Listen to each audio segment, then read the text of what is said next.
इस वीडियो के बाद में आप अपने प्री बोर्ड्स को फोड़ के आ जाओगे। मैं आपको गारंटी देता हूं कि आप है ना प्री बोर्ड्स में हर एक क्वेश्चन करने वाले हो, क्योंकि आज मैं आपको बताने वाला हूं साइंस के प्री बोर्ड्स के लिए कुछ ऐसे मोस्ट इंपॉर्टेंट सेलेक्टेड क्वेश्चंस जो कि आपको जरूर से करने चाहिए। वो मोस्ट एक्सेप्टेड क्वेश्चंस है, तो ये क्वेश्चन आप किसी भी कीमत पर मिस मत करना। एक भी क्वेश्चन मिस करोगे फिर बोलोगे कि भैया आपने जो बताया वो आया नहीं, पहले के 4 क्वेश्चन देख लिए, बाद के 5 नहीं देखे तो उनमें से आ गए। तो इसीलिए हर एक क्वेश्चन देखना जरूरी है अगर अच्छा स्कोर करना है।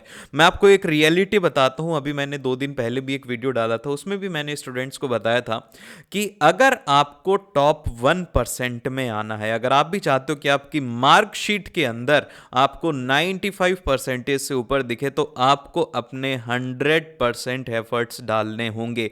अब ये जो क्वेश्चंस मैं आपको बता रहा हूं, ये हो सकता है कि आपके प्री बोर्ड्स में नहीं आए, लेकिन ये फाइनल्स में आने की बहुत ज्यादा संभावना है, क्योंकि ऐसे क्वेश्चंस मैंने लास्ट ईयर भी बनाए थे, स्टूडेंट्स को बहुत ज्यादा हेल्प मिली थी। तो इसीलिए जब कभी भी पढ़ने का मन ना करे, आप फिर ये करें कि नहीं करना, तो बस ये सोच लेना कि अगर मुझे टॉप 1% में आना है तो मुझे मेरे मन की बात नहीं सुननी है। मुझे पता है कि मुझे क्वेश्चंस करने हैं, मेरे को प्रैक्टिस करनी है, तो वो करो। इसलिए अपना टाइम बिल्कुल भी इन चीज़ों के अंदर वेस्ट मत करो। सो चलिए हम लोग भी बिना टाइम वेस्ट किए स्टार्ट करते हैं। और उसी के साथ में ये जो क्वेश्चन है भैया, देखो सबसे पहला ही जो क्वेश्चन मैंने आपको बताया, अब ये क्वेश्चन कितनी बार रिपीट हुआ है? 23 में, 22 में, 2019 में, 2015 में। तो आप देख सकते हो ये क्वेश्चंस हर साल आते हैं। जैसे कि अब मैं आपको बताता हूं, आप बोलेंगे कि भैया और ईयर्स में तो नहीं आया, लेकिन इसमें जो 7 रिएक्शंस आपको गिवन है ये हर साल पूछी जाती है। एवरी ईयर इनमें से एक ना एक रिएक्शन आती है, तो ये क्वेश्चन इंपॉर्टेंट है। अब देखो इसमें क्या कहा गया है, इसमें कहा यह गया है कि आपको डिकम्पोजिशन बताना है, या फिर डिस्प्लेसमेंट है, या फिर कॉम्बिनेशन है, रिएक्शन का टाइप बताना है, जो कि बहुत ज्यादा सिंपल रहता है। अब जैसे कि आपने फर्स्ट में देखा कि भैया यहाँ पर जिंक कार्बोनेट को हीट कर रहे हैं, ये किस में कन्वर्ट हो रहा है? जिंक ऑक्साइड में और कार्बन डाइऑक्साइड में। तो आपको पता लगा कि भाई यहाँ पर ये 2 चीजों के अंदर टूट रहा है, तो हम इसे क्या बोलेंगे? हम लोग बोलेंगे इसे डिकम्पोजिशन रिएक्शन। ठीक है, इस तरीके से आपको ये करना है। फिर इसी तरीके से आप लोग एक बार वीडियो को पॉज करो और मुझे एक बार जल्दी से कमेंट करके बताओ कि मैं आपसे एक रिएक्शन पूछता हूँ। चलिए आप लोग मुझे ये जो 6th वाली रिएक्शन है ये बताइएगा, क्योंकि ये वाली जब रिएक्शन आई थी मोस्ट ऑफ द स्टूडेंट इसका आंसर गलत करते हैं। देखते हैं कि आप में से कितने लोग इसका सही आंसर कर पाते हैं। जल्दी से बताइए कि इसका आंसर क्या सही रहेगा, और उसी के साथ में जल्दी से इसके स्क्रीनशॉट ले लो, और जो मैं आपको समझा रहा हूं वो भी आप इसमें समझते चलो। ठीक है, अब देखिए, अब इसके अंदर जो नेक्स्ट इसकी सेकंड रिएक्शन है, जिसके अंदर कि हमारे पास में लेड है। देखो मैं एक बार इसके अंदर कलर थोड़ा सा चेंज कर लेता हूं। तो यहां पर इसमें क्या है? इसमें है हमारे पास में लेड है, और यहां पर कॉपर क्लोराइड है, और ये बन रहे हैं। तो आप देखेंगे कि यहां पे क्या है, यहां पर 2 एलिमेंट्स है। ठीक है, अब आप देखेंगे कि यहाँ पर लेड है, फिर उसके बाद में कॉपर क्लोराइड है। तो यहाँ पर ये क्या हो रहा है? ये इसको डिस्प्लेस कर रहा है, मतलब लेड बोल रहा है कि कॉपर तो यहाँ से हट जा। तो मैंने आपको सिखा रखा है कि कभी भी हम किसी को हटने के लिए कहते हैं, फिर कोई भी एलिमेंट हटता है, तो वहां पर हम लोग बोलते हैं कि भैया इसका तो डिस्प्लेसमेंट हो गया। ठीक है, तो हमने बोल दिया कि ये तो हो गया डिस्प्लेसमेंट। ठीक है, अब इसके बाद आते हैं थर्ड क्वेश्चन के ऊपर, जिसमें कि हमारे पास में सोडियम ब्रोमाइड और सिल्वर नाइट्रेट का रिएक्शन होता है। तो आपको बताना है कि कौन सी रिएक्शन है। लेकिन अब आगे बढ़ने से पहले मैं आपको एक बहुत इंपॉर्टेंट बात बताने वाला हूं कि आपको पता है कि हर साल सीबीएसई जो है हर साल 15 पेपर बनाते हैं। अगर आप ये पेपर सॉल्व कर लेते हो, जैसे कि 2024 के भी अगर आप पेपर कर लेते हो, तो आपकी बहुत अच्छी तैयारी हो जाती है। लेकिन आपका क्वेश्चन आएगा कि भैया पेपर मिलेंगे कहां? तो इसके लिए एमटीजी ने बुक लाया है अपना, जो कि है 1531 रूल के ऊपर। अब ये क्या है मैं आपको एक्सप्लेन करता हूं। इस बुक के अंदर क्या है कि आपके जो भी 15 सेट ऑफ पेपर थे 2024 में हुए थे, वो आपको कंप्लीटली सॉल्यूशन के साथ में मिलेंगे। 3 कंपार्टमेंट पेपर आपको मिलेंगे, और जो 2025 के अंदर जो इस साल सैंपल पेपर है उसका आपको कंप्लीट सॉल्यूशन मिलेगा इस बुक के अंदर। अब देखो मैं आपको ये बुक दिखाता हूं। जैसा कि आप लोगों का पेपर हुआ था सेम वही सेट के साथ में, कि सेट 1 2 3 के साथ में जितनी भी सेट होते हैं उनका कंप्लीट पेपर आपको मिलता है। और 2025 का जो सैंपल पेपर है इसका भी आपको कंप्लीट सॉल्यूशन यहां पर दिया गया है। एंड देन जो इसके सॉल्यूशन से बहुत इंपॉर्टेंट है, इसके सॉल्यूशंस के अंदर एक खास बात है कि जैसा सीबीएसई की मार्किंग स्कीम होती है वैसे ही यहां पर सॉल्यूशंस आपको देखने को मिलेंगे। जैसे कि फॉर एग्जांपल के लिए मैं आपको यहां पे दिखा दूं, यहां पे क्लियरली बताया गया कि आपको 0.5 किसके लिए मिलेगा, और यहां पर ये जितने भी एमसीक्यूज हैं इसका आपको करेक्ट एक्सप्लेनेशन मिलता है कि कौन सा इसका क्या एक्सप्लेनेशन, ऐसा ऑप्शन क्यों है, ये आपको डिटेल के अंदर इसके सॉल्यूशंस मिलते हैं। जैसे कि आपने टेबल बनाई है तो आपको इसके कितने नंबर हैं, डायग्राम बनाया है इसका कितना नंबर है, जो CBSE as it is copy checking करता है वही आपको इसमें देखने को मिलेगा। और उसी के साथ में आपको इसमें जितने भी पेपर हुए थे वो सब आपको देखो यहां पर देखने को मिलेगा, उसका कंप्लीट सॉल्यूशन के साथ में आपको देखने को मिलेगा। सो ये बुक आपको मिस नहीं करनी, नीचे डिस्क्रिप्शन में आपको लिंक मिलेगा, वहां से जाकर के आप मैथ्स की और साइंस की बुक परचेस कर सकते हो। जल्दी से जाके देख लीजिए पर। तो अभी मैं जैसे कि आपको ये बता रहा था कि अब आप देखिए यहां पर क्या है, हमारे पास में सोडियम ब्रोमाइड, ठीक है, NaBr है, फिर उसके बाद में हमें इसके साथ में क्या दिया गया है, इसके साथ में हमें दिया गया है सिल्वर नाइट्रेट। तो अब आप देख रहे हैं बहुत ही सिंपल सी बात है, ये दोनों, इसमें ताकतवर कौन है, ये सोडियम है, किसी की बात सुनता नहीं, ये सिल्वर को कहाँ ही रुकने देगा। तो फिर इसने क्या बोला, हट, इसको नाइट्रेट के साथ में आना था तो इसने भगा दिया। तो यहाँ पर क्या हो रहा है कि सिल्वर ब्रोमीन के साथ में आ रहा है, सोडियम इसके साथ में जा रहा है, तो डबल डिस्प्लेसमेंट हो गया। इस तरीके से आपको देखना है। फिर उसके बाद में यहाँ पर हाइड्रोजन और क्लोरीन मिलकर के HCl बना रही है, तो यहाँ पर दो एलिमेंट्स कंबाइन हो रहे हैं, तो ये क्या हो गया, ये हो गया कॉम्बिनेशन रिएक्शन। ये क्या हो गई थी हमारी डिस्प्लेसमेंट रिएक्शन। फिर उसके बाद में Fe2O3 और एल्यूमिनियम है, फिर इसके साथ में हमारे पास में क्या बनता है, एल्यूमिनियम ऑक्साइड और आयरन ऐसे रह जाता है। तो ये भी क्या हो गया, ये भी हो गया डिस्प्लेसमेंट, क्योंकि ये भी डिस्प्लेस हुआ था। और ये क्या हो गया यहाँ पर, मतलब बहुत ही सिंपल सी रिएक्शन थी कि हाइड्रोजन और नाइट्रोजन को मिलाते तो नाइट्रेट बनता है। ये कैसी रिएक्शन हो गई, ये होगी कॉम्बिनेशन रिएक्शन। फिर इसी तरीके से यहाँ पर कैल्शियम ऑक्साइड इसको हीट किया और ये किसके अंदर कन्वर्ट हो गया, ये हो गया हमारा कैल्शियम ऑक्साइड के अंदर, और कार्बन डाइऑक्साइड यहाँ से रिलीज हुआ। तो भाई ये तो बहुत ही ज़्यादा सिंपल हुआ कि यहाँ पर ये डिकम्पोज हो रहा है, तो ये कैसी रिएक्शन होगी, ये होगी डिकम्पोजिशन रिएक्शन। तो ऐसे क्वेश्चन आते हैं, बस आपको इनकी प्रैक्टिस करनी होनी चाहिए और आपको ये रिएक्शन याद रहनी चाहिए। फिर इसके बाद में एक और क्वेश्चन है जो कि है हमारे पास में, ये एक्टिविटी बेस्ड क्वेश्चन है, ये लगातार 3 सालों से पूछा जा रहा है। अब इसमें क्या बोला गया कि लेड नाइट्रेट है, तो आपको इसका फॉर्मूला सबसे पहले पता होना चाहिए, वो होता है PbNO3 ट्वाइस। ठीक है, ये होता है इसका फॉर्मूला, लेड नाइट्रेट होता है। अब इसके अंदर कहा गया है कि इसको जब हम हीट करेंगे तो हमें क्या मिलेगा, तो आपको ये बात बहुत बखूबी पता है, मैं जानता हूं कि आपने इसके बारे में पढ़ा है, बस आपको थोड़ा सा रिकॉल करने की जरूरत है। जब हम इसे हीट करते हैं तो क्या मिलता है हमारे पास में, एक तो मिलती है भैया लेड ऑक्साइड, बहुत सिंपल सी बात है। फिर दूसरा क्या मिलता है, नाइट्रोजन डाइऑक्साइड। फिर उसके साथ में हमें क्या मिलती है भाई, थोड़ी सी ऑक्सीजन भी हमें यहाँ पे मिल जाती है। ठीक है, ये रिएक्शन होती है। तो अब इसमें कहा गया है कि ये जो ब्राउन फ्यूम से बता रहा है ये कौन सी है। अब इसमें बोला गया है कि यहाँ पर thermal decomposition of a lead nitrate हो रहा है which produces the brown fumes of nitrogen dioxide. क्या नाइट्रोजन डाइऑक्साइड का कोई कलर होता है, तो यहाँ पे मेरा आंसर आएगा नहीं, ये गलत है। अब ये कलर किसकी वजह से होता है, ये होता है हमारी लेड ऑक्साइड की वजह से। तो अब इसमें बोला गया कि ब्राउन फ्यूम्स जो है वो लेड ऑक्साइड की वजह से हैं, तो बी ऑप्शन एकदम से करेक्ट हो गया। तो ये हमारे पास में इस तरीके से रहता है। फिर इसके बाद में चलते हैं इसके सेकंड क्वेश्चन के ऊपर। इसके सेकंड क्वेश्चन में हमसे कहा गया है कि few drops of aqueous solution of ammonium chloride. तो अब इस क्वेश्चन में सबसे पहले आप आइडेंटिफाई करोगे कि यहां पर आपको दिया गया है एमोनियम क्लोराइड, तो आप इसका फॉर्मूला लिखो। तो इसका फॉर्मूला हो जाएगा NH4Cl, इसका फॉर्मूला हो जाएगा। ये क्या है, ये है हमारा सॉल्ट जो कि हमें गिवन है। अब जब भी ऐसे क्वेश्चन होते हैं जिसके अंदर कि आपसे पूछा जाए कि स्ट्रॉन्ग एसिड या वीक बेस है, तो आपको इसके पेरेंट एसिड और पेरेंट बेस निकालने। तो इसको निकालने का तरीका बड़ा ही सिंपल है, इसको 2 हिस्सों के अंदर डिवाइड कर दो, एक तरफ क्लोरीन कर दिया, एक तरफ NH4OH कर दिया। फिर उसके बाद में जो Cl- वाले हैं इनको क्या देना है, आपको H+ देना है, क्योंकि हमें इनको बनाना है एसिड। तो इसलिए यहां पर कौन सा एसिड बनेगा, वो बन जाएगा HCl। फिर उसके बाद में इधर हम लोग बेस के लिए क्या देते हैं, OH- आयन इसे देंगे, तो इसमें OH- देंगे तो ये बनेगा NH4OH। ठीक है, अब आपको पता होना चाहिए कि NH4OH क्या है, ये है एक वीक बेस है हमारे पास में, और जो एसिड है HCl ये क्या है, स्ट्रॉन्ग एसिड है। तो जब एक स्ट्रॉन्ग एसिड होता है जिसकी pH कितनी है, इसकी नियरली अबाउट 1 है, और इसकी जो pH है वो अप्रोक्सीमेटली 8 है। तो जब स्ट्रॉन्ग एसिड के साथ में रिएक्ट करेगा तो इसकी pH कैसी रहेगी, मतलब सॉल्ट कैसा रहेगा, ये रहेगा एसिडिक। तो एसिडिक जब होता है तो pH रहेगी हमेशा 7 से कम।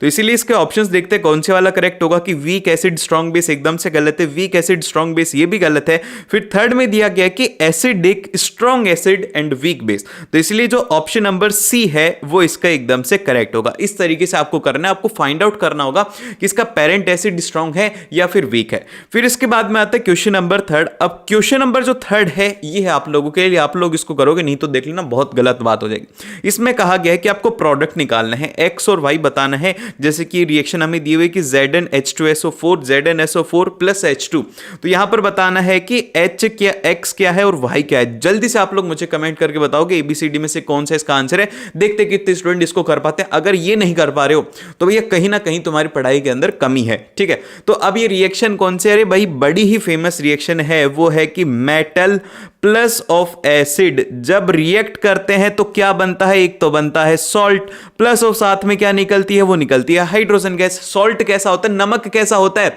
आपके पास में सॉलिड फॉर्म में होता है, तो इसीलिए सॉलिड फॉर्म में ही हो गया। और H2 गैस है तो ये कैसी रहेगी, रहेगी गैस। तो इस तरीके से आपको याद रखना है। और इसमें एक और बात ध्यान रखनी है कि ये किससे बर्न होती है, ये होती है पॉप साउंड से। तो ये आपको एक्टिविटी में मिलेगा, और अगर एक्टिविटी वाली वीडियो देखनी है तो वो वीडियो ऑलरेडी अपलोड हो चुकी है। बायोलॉजी का कंप्लीट सिलेबस रिवीजन अपलोड हो चुका है और उसी के साथ में फिजिक्स के मोस्ट इंपॉर्टेंट और मोस्ट रिपीटेड क्वेश्चंस भी अपलोड हो चुके हैं। तो ये सारी वीडियोस देख लेना क्योंकि बहुत ही ज्यादा हेल्पफुल है आपके एग्जाम के लिए। तो इसीलिए देखते हैं कितने स्टूडेंट इसका आंसर कर पाते हैं। चलते सीधा क्वेश्चन नंबर 4 के ऊपर।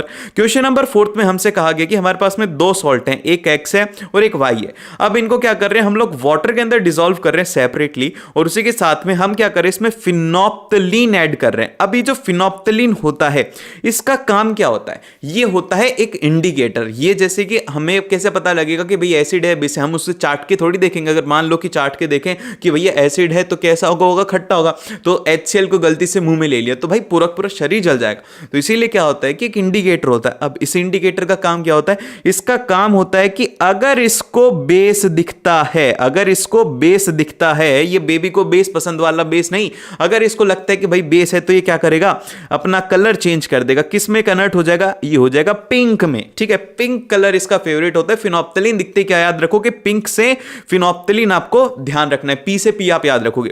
तो ये किसके लिए होता है, बेस के लिए होता है। तो अब इसमें कहा गया है हमें कि जब सॉल्यूशन एक्स जो है वो टर्न कर देता है पिंक सॉल्यूशन को, मतलब कि एक्स क्या है, ये है हमारा बेस। फिर उसके बाद में वाई जो है कोई भी चेंज नहीं दिखा रहा, तो ये क्या होगा, ये होगा एसिड। अब वही प्रोसेस हमें फॉलो करनी है जो कि हमने अमोनिया क्लोराइड के लिए किया था। हम सभी को अलग अलग करके टेस्ट करेंगे। तो देखो अब हम लोग सबसे फर्स्ट जो हमें एसिड दिया गया है वो क्या दिया गया है, वो दिया गया है Na2CO3। तो अब हम लोग इसके पेरेंट एसिड और पेरेंट बेस निकालेंगे। भैया इसको क्या देना है और इसको क्या देना है, सोडियम को क्या देंगे हम लोग, हाइड्रोक्साइड देंगे, इसको देंगे हम लोग H+ आयन। ठीक है, तो अब हमारे पास में जो बनेगा वो बनेगा, एक तो बनेगा NaOH। ये क्या है भैया, एक स्ट्रॉन्ग बेस है। ठीक है, और फिर उसके बाद में इसके सामने क्या है, इसके सामने है H2CO3, बेचारा वीक एसिड है। तो क्या रहेगा, जब एक स्ट्रॉन्ग है और एक वीक है तो किसकी डोमिनेंट ज्यादा रहेगी, स्ट्रॉन्ग की। तो इसीलिए NaOH की यहां पर डोमिनेंस रहेगी। इस वजह से क्या हो गया, बेसिक सॉल्ट हो गया, तो जिस वजह से फिनोप्टलीन सॉल्यूशन ग्रीन हो गया। तो ये वाला तो इसका सही है कि ए में ये तो बेस हो गया। फिर सेकंड में बात करी गई है NH4Cl की। अभी अभी हम लोग बात करके आए हैं, ये किसका है, ये तो है एक अमोनिया हाइड्रोक्साइड और एक है हाइड्रोक्लोरिक एसिड। तो ये क्या है, ये है हमारा एसिड, जिस वजह से क्या हुआ कि फिनोप्टलीन सॉल्यूशन नहीं हुआ। तो ए ऑप्शन इसमें एकदम से करेक्ट हो गया। इस तरीके से आपको ये क्वेश्चंस करने हैं। फिर उसके बाद में अगला क्वेश्चन आता है, डायग्राम बेस्ड क्वेश्चन है, क्वेश्चन नंबर 5। इसमें बहुत ही ज्यादा इंपॉर्टेंट है, थोड़ा जूम भी कर देते हैं हम लोग। इसमें आपको पता होना चाहिए कि क्या करना है क्या नहीं करना। अब ये यहां पर आपको स्टोमेटा का डायग्राम दिया हुआ है, इसमें पूछा गया है कि क्या चीजें हैं कैसी हैं। तो अब ये जो डायग्राम है ना, सीधा NCERT से आ चुका है और ये लास्ट ईयर ही पूछा गया था। तो ध्यान रखना कि कैसे ये क्लोज्ड स्टोमेटा है। तो अब इसमें हमें क्या निकालना है, सबसे पहले तो आपको पता होना चाहिए कि आउटर जो कवरिंग होती है इसमें ये सब छोटे छोटे डॉट्स होते हैं और उनके बीच में क्या प्रेजेंट होता है, न्यूक्लियस प्रेजेंट होता है। तो ये जो बिग डॉट है फर्स्ट वाला क्या हो गया, ये होगा हमारा न्यूक्लियस। ठीक है, अब हम इसे फर्स्ट को बोलेंगे न्यूक्लियस। तो अब देखो एक बात ध्यान रखना कि इसमें तुक्का लगाने की बहुत ही बेहतरीन ट्रिक बताता हूं, वो ये है कि अगर आपको समझ में नहीं आ रहा ना, आप हमेशा ध्यान रखना कि जो एग्जामिनर है ना वो आपको कंफ्यूज करने के लिए एक जैसे दो ऑप्शन देगा, जैसे कि इसमें भी न्यूक्लियस है इसमें भी न्यूक्लियस है। तो आप कंफर्म हो जाओ कि इन दोनों में से आंसर होगा, ये दोनों तो नहीं होने वाले।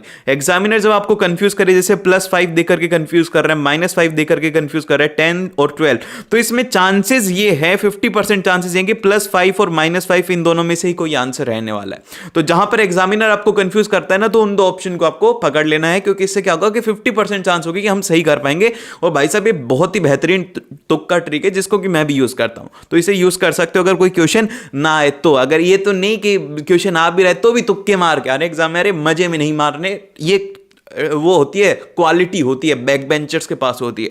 ठीक है, तो अब आप इसको इस तरीके से कर सकते हो। अब इसके बाद में देखते हैं इसका सेकंड पॉइंट। इसका सेकंड पॉइंट है इन डॉट्स के ऊपर। तो अब देखो दिमाग के ऊपर ज्यादा जोर मत डाला करो, साइंस समझने की चीज है, तो इसलिए समझो कि यहां पर सेकंड मतलब कि बाहर वाले पोर्शन की बात करी जा रही, तो बाहर क्या होगा, क्लोरोप्लास्ट होगा या फिर गार्ड सेल हो गया, वैक्यूल होगा। क्लोरोप्लास्ट क्या होता है, क्लोरोप्लास्ट का काम होता है कि फोटोसिंथेसिस हो। तो फोटोसिंथेसिस कहां पर होती है, सरफेस के ऊपर होती है। तो क्लोरोप्लास्ट कहां पर रहेगा, सरफेस के ऊपर रहेगा। तो इसीलिए सेकंड वाला पॉइंट हो जाएगा क्लोरोप्लास्ट। अब देखो इसमें ये दोनों ऑप्शन एग्जैक्टली सेम दिए, बस लास्ट के अंदर इसमें चेंज कर दिया गया। अब इसमें थर्ड और फोर्थ जो है उसमें क्या गिवन है कि थर्ड में ये जो पूरा पूरा सेल गिवन है, ये आप देख रहे हो ऐसे मतलब कि होलो सा सेल है, ये क्या होता है, ये होता है वैक्यूल। तो इसीलिए ये हो गया वैक्यूल। फिर उसके बाद में ये जो हाफ ऑफ सेल होते हैं ये होते हैं हमारे पास में गार्ड सेल। तो इस तरीके से आपको एमसीक्यू को करना है, तो बी ऑप्शन इसमें एकदम से करेक्ट हो गया। फिर उसके बाद में चलते हैं अगले क्वेश्चन के ऊपर। अगला क्वेश्चन सीधा थ्योरेटिकल बेस्ड क्वेश्चन है। इसमें कहा गया है कि while walking in a straight line और riding a bicycle, activities which are possible due to which part of brain, कि हमारा कौन सा पार्ट है जो कि इसको यूज करता है। तो अब यहां पर ये जो है, जैसे कि वॉकिंग स्ट्रेट लाइन हो गया या फिर राइडिंग अ बाइसाइकिल हो गया, तो ये कैसी एक्टिविटीज हैं? ये मोटर एक्टिविटीज इनको कहा जाता है साइंटिफिक लैंग्वेज के अंदर, जहां पे क्या हो रहा है, एक्टिवली हमारे ब्रेन को काम करना पड़ रहा है। जब भी हम चल रहे हैं, आपने कभी सोचने की कोशिश करी है कि हम कभी भी गिरते नहीं है। जब भी हम बाइसाइकिल चलाते तो हम चलाते और हमारा माइंड इतना ज्यादा स्मार्ट है कि आपको अगर बाइसाइकिल चलानी आती है, आपको कुछ नहीं करना हो तो ऑटोमेटिक मोड आने पर हाथ अपने आप घुमा लेते हैं और आपके पैर अपने आप पैडल मारते हैं, तो हमारा ऑटोमेटिक जो होता है ना, उस स्टेज के ऊपर हमारा दिमाग काम करने लग जाता है। जैसे कि कार चलाते हुए अपने अपने फादर को देखा होगा कि वो है ना, ज्यादा नहीं करते, वो बस ऐसे हैंडल को घुमा देते हैं, उनका दिमाग सबकॉन्शियसली काम करता रहता है, अपने आप पे गियर डल जाते हैं। तो ये सब क्या होता है? माइंड का काम होता है। तो इसका जो नाम होता है ना इस पार्ट का, जो कि सारी एक्टिविटीज को मॉनिटर करते हैं, जैसे मोटर एक्टिविटीज को, इसका नाम होता है सेरिबेलम। तो इसीलिए जो सी ऑप्शन है वो एकदम से करेक्ट हो जाएगा। हिंड ब्रेन इसका एकदम से सही आंसर है, सी ऑप्शन। ठीक है, तो अब आता है क्वेश्चन नंबर 7। तो ये क्वेश्चन ध्यान से देखना। इसमें कहा गया है कि एक स्टूडेंट है जो कि एक इरेक्ट इमेज पाना चाहता है by using a concave mirror. तो अब आपको पता होना चाहिए कि इरेक्ट इमेज कब मिलती है। कॉनकेव के केस में सिर्फ और सिर्फ एक ही केस है कि जब जो इमेज है वो किसके बीच में होती है, between focal point and optical centre के बीच में होती है, जब भी क्या मिलती है, हमें इरेक्ट इमेज मिलती है। अदरवाइज जो इमेज रहती है वो रहती है रियल एंड इन्वर्टेड, सभी केसेस के अंदर यही होता है। ठीक है, तो अब ये फोकस के बीच में और जो ऑप्टिकल सेंटर के बीच में रहेगी तो हमें मिलेगी। तो अब हमें दिया गया है कि उसकी जो फोकल लेंथ है वो कितनी है, वो है 10 सेंटीमीटर। तो अब आपको बताना है कि what distance of the object from the mirror, की ऐसी इमेज लेने के लिए क्या डिस्टेंस होनी चाहिए। तो भाई फोकस के बीच में और अगर हमारे को ऑप्टिकल सेंटर के बीच में जाना है तो 10 सेंटीमीटर से कम डिस्टेंस होनी चाहिए। तो इसीलिए जो इसका करेक्ट आंसर है वो हो जाएगा ए ऑप्शन, इसका एकदम से करेक्ट हो जाएगा। फिर इसके बाद में आते हैं नेक्स्ट क्वेश्चन के ऊपर, क्वेश्चन नंबर 8। ये क्वेश्चन है आप लोगों के लिए। अब ये क्वेश्चन मैं नहीं बताऊंगा यार, इतना छोटा क्वेश्चन बताऊंगा कि bronze is an alloy of. जल्दी से बताओ इसका आंसर क्या होगा एबीसीडी में से। प्लस ऑफ एक और क्वेश्चन है कि जो गैल्वेनाइजेशन होता है इसमें कौन सा मेटल यूज में लिया जाता है। सबसे पहला है जिंक, ठीक है, दूसरा है यहां पर एल्यूमिनियम, और तीसरा है यहां पर Fe, और चौथा है यहां पर नन ऑफ दिस। ठीक है, अब बताओ कि इसमें से कौन सा आंसर है। गैल्वेनाइजेशन भी एक इंपॉर्टेंट है, ब्रॉन्ज एलॉय भी एक इंपॉर्टेंट है। ऐसे जो छोटे छोटे क्वेश्चन होते हैं ना, एमसीक्यू में पूछे जा सकते हैं, तो ध्यान रहने चाहिए। फिर उसके बाद में आता है अगला क्वेश्चन, क्वेश्चन नंबर 9 है। क्वेश्चन नंबर 9 में पूछा गया है वो जो हमारा मेंडल एक्सपेरिमेंट है ना, जिसमें कि एक प्योर टॉल प्लांट है टी और एक शॉर्ट प्लांट है स्मॉल टी। अब आपसे पूछा गया कि ratio of pure tall plant to the short plant in कौन सी जनरेशन की बात करी जा रही है। यहां पे F2 जनरेशन की बात करी जा रही है। सो अब इसके लिए ना आपको ज्यादा दिमाग लगाने की जरूरत नहीं, जैसे मैं बताता हूं इस टेबल को ध्यान रख लेना, क्योंकि ये जो टेबल है ये 3 मार्क्स में भी आ सकती है, ये 5 मार्क्स में भी आ सकती है, इसलिए बहुत ही ज्यादा इंपॉर्टेंट एक टेबल है, आप ध्यान रखो। सबसे पहले क्या है, हमारे पास में 2 प्लांट है, एक टॉल है और एक शॉर्ट है, मतलब कि प्योर टॉल है और प्योर शॉर्ट है। अब जब इनकी मेटिंग होती है तो इसमें क्या होता है, स्मॉल टी इस तरीके से यहां पर 4 हमारे पास में पेयर बनेंगे। ये क्या है, ये सभी के सभी क्या है, सिर्फ और सिर्फ टॉल हैं, इसमें कोई भी शॉर्ट प्लांट नहीं बनेगा। सो अब ये जो F2 जनरेशन है इसमें पेरेंट कौन है, वो है एक तो टी, फिर उसके बाद में ये 2 पेरेंट हैं। अब इनकी जब मेटिंग होती है तो क्या होता है, देखो जैसे कि ये टी है, इसके साथ में जब ये ब्रीडिंग होती है तो यहां पर टी बन जाएगा। फिर उसके बाद में यहां पे इसका इसके साथ में होता है तो ये बन गया। फिर उसके बाद में स्मॉल टी का कैपिटल टी के साथ में तो ये बन गया। फिर लास्ट के अंदर क्या होता है कि स्मॉल टी के साथ में होता है। तो अब आप देखोगे कि F2 जनरेशन में एक शॉर्ट प्लांट है और 3 कैसे हैं, टॉल प्लांट हैं। तो इनका रेशो क्या हो जाएगा, किसका रेशो पूछा गया है, pure tall to pure short plant की, मतलब pure tall to pure short की बात करी जा रही है। तो आपके दिमाग में आएगा कि भैया 3 है, 3:1 इसका आंसर होना चाहिए। बी ऑप्शन एकदम से करेक्ट होना चाहिए, यहां पे हम सही रहेंगे, एकदम से गलत हो। इसमें ध्यान से क्वेश्चन पढ़ना, इसीलिए तो बोलता हूं कि ये क्वेश्चन इंपॉर्टेंट है। तो यहां पे बोला गया है प्योर टॉल और प्योर शॉर्ट की बात करी जा रही है। तो भैया प्योर की अगर हम लोग बात करेंगे तो कैपिटल टी और स्मॉल टी, तो ये हो जाएगा 1:1। तो इसीलिए जो इसका आंसर है वो एकदम से करेक्ट होगा, सी ऑप्शन एकदम से करेक्ट होगा। इसको मैक्सिमम स्टूडेंट उस साल गलत करके आए थे, बड़े खुश हो रहे थे, लेकिन एग्जामिनर पता है कि कहां पर ही गलती करने वाले, तो इसीलिए ध्यान से एग्जाम में पढ़ना है।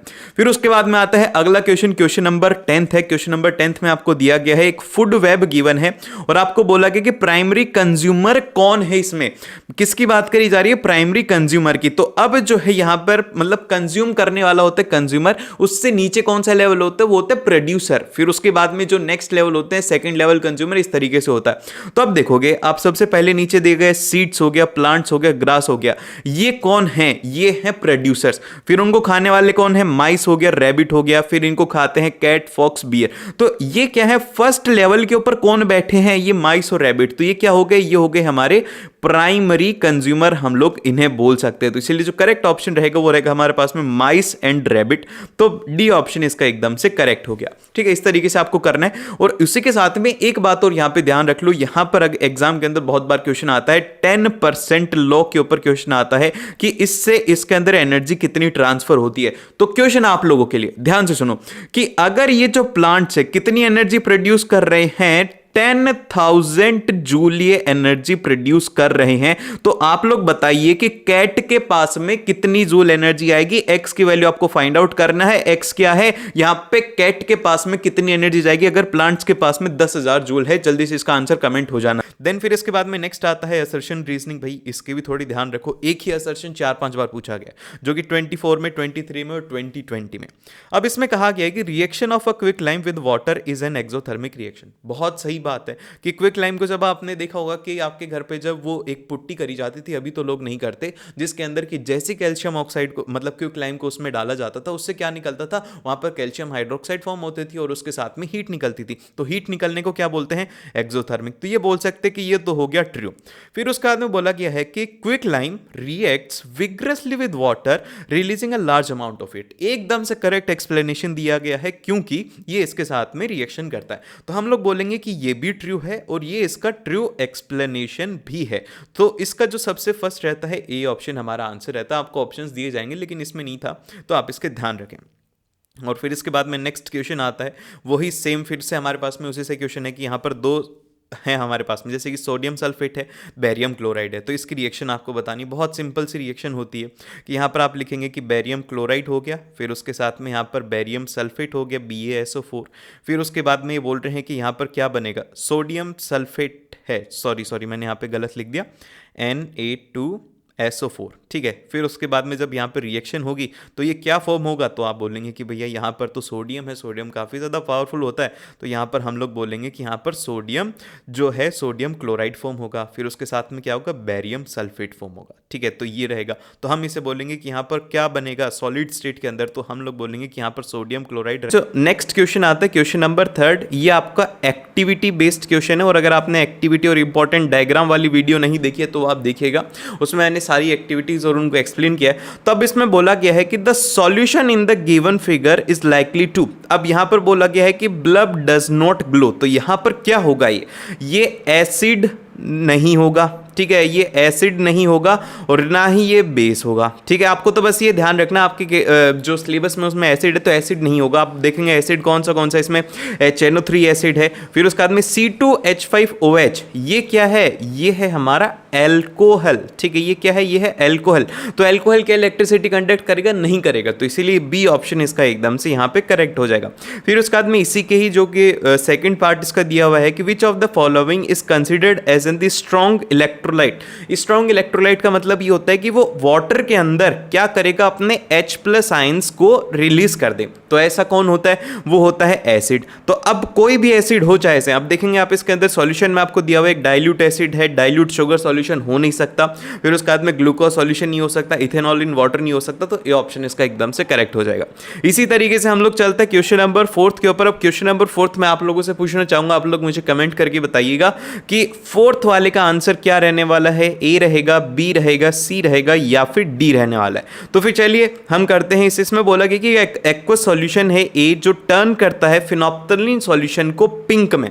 तो अब ये फर्स्ट लाइन पढ़ते आपको समझ में आना चाहिए, ये जो फिनोप्थलीन फिनोप्थलीन है ना, ये बहुत ज़्यादा इंपॉर्टेंट है। तो यह ध्यान रखो, जब भी फिनोप्थलीन की बात करी जाए, उसके कलर चेंज की बात करी जाती है, तो वहाँ पर कैसा सॉल्यूशन होता है, वो होता है बेसिक। अब बेसिक जब सॉल्यूशन रहेगा तो इसकी पीएच वैल्यू कितनी रहेगी, इसकी पीएच वैल्यू 7 से ज़्यादा रहेगी। तो अब ए की जो पीएच वैल्यू है वो क्या हो जाएगी, 7 से ज़्यादा। और फिर उसके बाद में बोला गया है कि जब इन दोनों को मिक्स करते तो पिंक कलर डिसअपीयर हो जाता है। तो यहाँ पर क्या हो जाएगा, तो यहाँ पर आप बोलेंगे कि जो इन दोनों का रिएक्शन से जब न्यूट्रल हो जाते हैं, जब वहाँ पर वो कलर डिसअपीयर हो गया, तो यहाँ पे क्या बोलेंगे कि भैया इसकी एक की पीएच 7 से ज़्यादा है और एक की पीएच 7 से कम है। ए जो है वो है बेसिक और बी जो है वो है एसिडिक। इस तरीके से आप इसे करेंगे। और फिर उसके बाद में नेक्स्ट आती है, नेक्स्ट क्वेश्चन नंबर 5। ये भी आप लोगों के लिए है, ये भी आप लोग बताइएगा, मैं आपको रिएक्शन बता दूंगा, उसके बाद में आप बताना कि 50 ग्राम ऑफ लेड पाउडर। अब आपको पता होना चाहिए कि 50 ग्राम ऑफ लेड पाउडर का मतलब क्या होता है, लेड पाउडर का मतलब होता है पीबी, ठीक है। फिर उसके बाद में बोला गया है कि 300 ml ऑफ कॉपर सल्फेट, तो यहां पर क्या बोलेंगे, CuSO4, ठीक है। इसको जब हम ऐड करेंगे तो कौन सी वाली रिएक्शन रहेगी, ABCD ऑप्शन है आपके पास में, और जो भी इसका सही आंसर देगा उसको मेरी तरफ से 2000 रुपीज UPI मिलेंगे। आप जीतने वाले हो 2000 रुपए इस क्वेश्चन के लिए। जल्दी से आंसर आ जाना चाहिए। देखते हैं, अब तुम्हें पैसों का लालच देना पड़ेगा क्योंकि तुम आलसी बहुत हो। जल्दी बताओ कि इसका आंसर क्या होगा। तो नहीं बताया अभी तक, बता दो, अभी भी टाइम है, जीत जाओगे आप, ठीक है। सो अब इसके बाद में देखिए, यहाँ पर ये पीबी है और यहाँ पर ये कॉपर है। तो आपको पता होना चाहिए कि पीबी क्या होता है, रिएक्टिविटी सीरीज में ऊपर होता है। तो पीबी यहाँ पर जाएगा और बोलेगा कॉपर सीट खाली कर, ठीक है। तो जैसे ही सीट खाली करेगा तो यहाँ पर ये क्या बन जाएगा, PbSO4। तो जब कभी भी एक दूसरे को डिस्प्लेस कर रहे, मतलब एक दूसरे को हटा रहे, तो कौन सी रिएक्शन हो जाएगी, डिस्प्लेसमेंट रिएक्शन। सी ऑप्शन एकदम से करेक्ट हो गया। फिर इसी तरीके से क्वेश्चन नंबर 6 जो है ये है मेटल एंड नॉन मेटल से है। तो जिन भी स्टूडेंट के सिलेबस में वही देखेगा, बाकी के मत देखना। तो इसमें सबसे पहले जो इलेक्ट्रॉनिक कॉन्फ़िगरेशन गिवन है एक्स का, वो दिया हुआ है 287। तो अब आप देखेंगे कि इसको कितनी इलेक्ट्रॉन की जरूरत है, इसको एक इलेक्ट्रॉन की जरूरत है। जब जाकर के क्या कर लेगा, नोबेल गैस का कॉन्फ़िगरेशन अचीव कर लेगा। तो जो इलेक्ट्रॉन लेते हैं वो क्या होते हैं, वो होते हैं नॉन मेटल। तो हमने बोल दिया कि ये क्या होगा, ये हो गया हमारा नॉन मेटल। फिर उसके बाद में वाई का जो दिया हुआ है, वो दिया हुआ है 2, वाई का जो कॉन्फ़िगरेशन है वो 282 है। तो अब अगर इसको नोबेल गैस कॉन्फ़िगरेशन करना है तो इसको अपने आउटर मोस्ट के 2 इलेक्ट्रॉन को डोनेट करेगा, और जो अपने इलेक्ट्रॉन को डोनेट करता है वो होता है मेटल। और लास्ट में Z का है नोबेल गैस, तो ये हो गया नोबेल गैस। तो इस तरीके से आप इसका आंसर बोलेंगे कि भैया वाई जो है नॉन मेटल है और ये जो वाई है वो है मेटल। तो इसका सी ऑप्शन एकदम से करेक्ट हो गया। फिर उसके बाद में बोला गया कि which of the following is endothermic reaction. अब ये क्वेश्चन भी मैं बताऊंगा क्या है, एंडोथर्मिक रिएक्शन कौन सी होती है जिसके अंदर कि हमें क्या करना होता है, हीट देनी होती है। अब 4 ऑप्शन है, क्या है, एक बर्निंग ऑफ कैंडल है, कुकिंग ऑफ फूड है, डिकम्पोजिशन ऑफ वेजिटेबल मैटर और reaction of sodium with air है। कौन सी वाली रिएक्शन होगी? अगर ये वाला क्वेश्चन का जवाब नहीं आ रहा ना, पढ़ाई पर ध्यान दे लो, नहीं पिटाई कर दूंगा मैं वहां पर आगे, ठीक है। ऐसे क्वेश्चंस में नहीं अटकना। फिर उसके बाद में आता है अगला क्वेश्चन, क्वेश्चन नंबर 8। अब देखो क्वेश्चन नंबर 8 थोड़ा अलग क्वेश्चन है, थोड़ा टेक्निकल क्वेश्चन आ जाता है, थोड़ी सी लैंग्वेज इसकी अलग होगी, आपको नहीं समझ, मैं समझाता हूँ। अब देखो इसमें बोला गया कि cellular oxidation of glucose ATP is produced along with the formation of other product in the reaction. Which of the following events is associated with the production of maximum ATP molecules per molecule of glucose? तो यहाँ पर क्या बात करी जा रही है भैया, मैक्सिमम ATP मॉलिक्यूल्स की बात करी जा रही है। तो ये जो मैक्सिमम ATP मॉलिक्यूल्स होते हैं वो किस में होते हैं, एक लाइन लिखी हुई है NCERT के अंदर कि मैक्सिमम ATP जो होते हैं वो किस में होते हैं, वो होते हैं आपकी एरोबिक रेस्पिरेशन में, ठीक है। किस में होते हैं, एरोबिक रेस्पिरेशन में होते हैं। देखो मैं तो स्पेलिंग भी भूल जाता हूँ यार, ठीक है, रेस्पिरेशन में होते हैं। तो अब एरोबिक रेस्पिरेशन जिसमें होगा उसका आंसर हो जाएगा। तो आप देखेंगे कि यहाँ पर दिया इथेनॉल इन यीस्ट नहीं होता। फिर उसके बाद में लैक्टिक एसिड इन मसल नहीं होता, भाई इसमें तो ऑक्सीजन की कमी हो जाती है, एरोबिक के अंदर ऑक्सीजन अच्छे से होती है। फिर उसके बाद में carbon dioxide in yeast cell, ये भी नहीं होगा। फिर लास्ट में बोला गया carbon dioxide in human cell, तो डी ऑप्शन इसका एकदम से करेक्ट हो गया। फिर उसके बाद में आता है अगला क्वेश्चन, क्वेश्चन नंबर 9। इसमें बोला गया है कि during which of the following stages of a blood circulation in a normal human being the oxygenated blood is pumped in all the parts of body. सबसे पहले फंक्शन ऑफ हार्ट पता होना चाहिए, जो कि मैं आपको एक्सप्लेन करता हूं अभी 1 मिनट में, आपको हमेशा के लिए याद रहेगा। तो देखो हमारी जो बॉडी होती है इसमें सबसे पहले जो है राइट एट्रियम में ब्लड आता है, ठीक है, राइट एट्रियम में ब्लड आता है। फिर उसके बाद में यहाँ से कहाँ जाता है, राइट वेंट्रिकल में ब्लड जाता है, ठीक है, राइट वेंट्रिकल में ब्लड जाएगा। फिर उसके बाद में यहाँ से कहाँ जाता है, यहाँ पर एक इंपॉर्टेंट जो वर्ड पूछा जाता है वो आपको पता होना चाहिए, वो होती है पल्मोनरी आर्टरी, ठीक है। पल्मोनरी आर्टरी में क्या होता है, ये ब्लड कहाँ पर जाता है, यहाँ से जाता है लंग्स में, ठीक है। अब ये सबसे फर्स्ट प्रोसेस होती है। फिर उसके बाद में लंग्स से ब्लड क्या होता है, ऑक्सीजनेट होता है, यहाँ पर पूरी बॉडी से ब्लड घूम करके राइट एंट्रिकल में आएगा, फिर वेंट्रिकल से पल्मोनरी आर्टरी के थ्रू लंग्स में जाएगा। फिर लंग्स के बाद में क्या होगा, ये जो ब्लड है ये वापिस से पंप किया जाएगा, कहाँ पर, किसके थ्रू, पल्मोनरी वेन्स के थ्रू। ये आपको पता होना चाहिए कि किसके थ्रू आएगा, यहाँ पर ऑक्सीजनेटेड ब्लड पल्मोनरी वेन्स के थ्रू यहाँ पर आने वाला है। किस में आएगा, सबसे फर्स्ट जो आएगा वो आएगा राइट एट्रियम में, फिर उसके बाद में जो नेक्स्ट जाएगा उससे होते हुए लेफ्ट मतलब लेफ्ट यहाँ पर आएगा लेफ्ट आर्ट्रियम में, फिर उसके बाद में वेंट्रिकल में निकल जाएगा, फिर उसके बाद में बॉडी में चला जाएगा। तो यहाँ पर जो करेक्ट आंसर रहेगा वो रहेगा contraction of right ventricle, B option इसका एकदम से करेक्ट होगा। तो फंक्शन ऑफ हार्ट आपको इसमें पता होना चाहिए। फिर उसके बाद में अगला क्वेश्चन है, अगला क्वेश्चन भी भैया इसी तरीके से है। इसमें बोला गया है कि which of the following adaptation in herbivorous helps in the digestion of cellulose.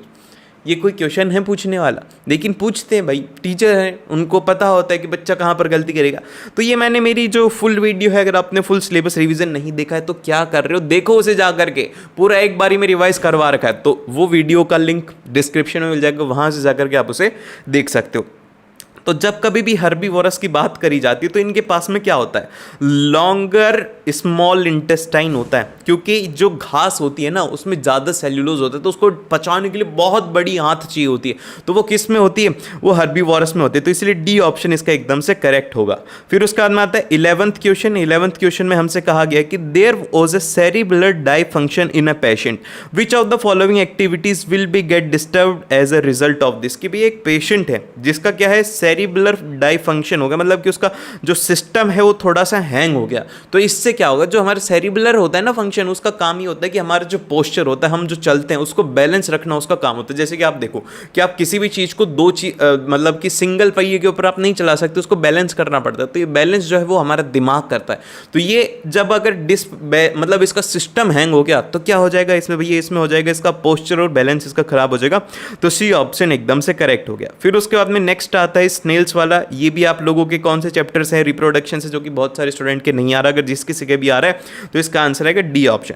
फिर उसके बाद में 13th आता है। 13th के अंदर बोला गया कि in the following cases a ray is incident on a concave mirror, in which case the angle of incidence is equal to 0। भाई ये कोई क्वेश्चन है पूछने वाला। इसमें बोला गया है कि भैया एक इंसिडेंट हो रही है कॉनकेव के ऊपर और बोल रहा है कि एंगल ऑफ इंसिडेंस 0 होना चाहिए। तो ये तो बहुत ही ज़्यादा सिंपल है, इसमें कुछ अभी करने की ज़रूरत नहीं है। बोल रहा है कि जैसे कि ये मिरर है, इसमें यहाँ पर इंसिडेंट रे आ रही है, लेकिन वो क्या कर रही है, इसी से ही वापस जा रही है। तो ये किसके थ्रू हो सकता है, तो ये क्वेश्चन आप लोग मुझे बताएंगे। रे डायग्राम बहुत ज़्यादा जरूरी है, तो ये क्वेश्चन आपको पता होना चाहिए।